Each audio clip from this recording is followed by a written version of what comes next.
Hello, today we're going to talk about setting up a new user on your account. Your business is growing and you need to add some people or some users on it. So you're going to start with your dashboard. We always start here. You can go down to the bottom left hand side and you'll see a settings. We're going to click on settings. Under settings, the second little tab there is my staff.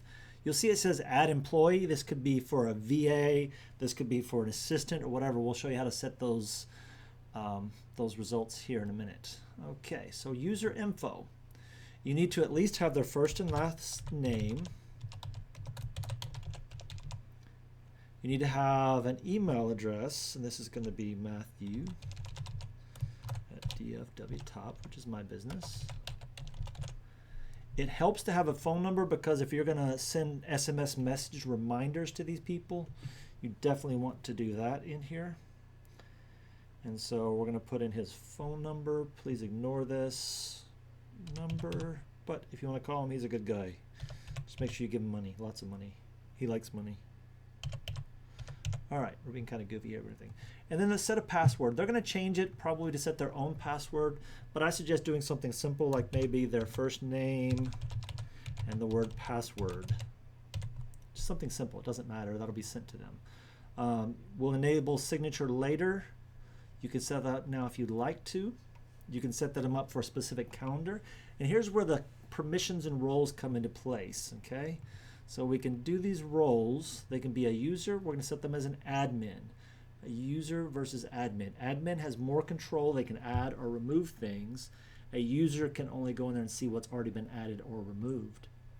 After you set up admin, you can go into user permissions. I always suggest doing this role first and then come up here because you can turn off or on what you want them to do. So maybe you want this person to do everything except for funnels. Well, you just click here and turn off funnels. Maybe you don't want them to do your reviews. Maybe you only want them to do what's been assigned to them. And so that's what we can do there. And you can go through here. Maybe you want them to adjust your marketing only. Then you can turn off all this other stuff. Maybe campaigns are read only. So you're going to have to go through here. They're self-explanatory. Do you want them to do Facebook ads? Do you want them to do your reporting? Do you want them to do your social planner? All these things you can turn them off or on individually. Call and voicemail settings. Do you want them to have their own voice message? How about availability? Do you want them to only be available on Wednesdays? That'll set them up specifically. And then calendar configuration. Let's do this again. Calendar configuration. If your account is already set up, it will connect them to this, or you can set them up on their own.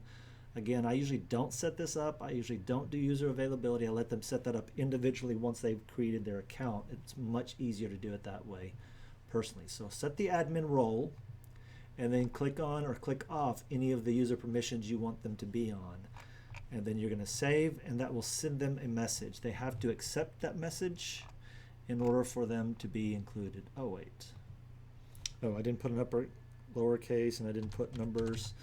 Make sure you put all the special things in there to make sure your password. You do have to have upper and lowercase. You have to have numbers and special characters. So maybe you put their name, the word password, maybe the year 22 and an exclamation mark or a hashtag or whatever you want to do in there for your password. That's what stopped it. So if it doesn't save, go back up there and see what happens. What happened? It'll give a little red mark. Hit save, and then Matthew will receive an email, and then he'll be able to log in here. Again, your login is app.digiprocrm.com. So you can tell this user to use this email address and go to app.digiprocrm. And if they don't know their password or you forget what you put into it, you can change it here by edit it, or you can just have them to click forget password and create that for themselves.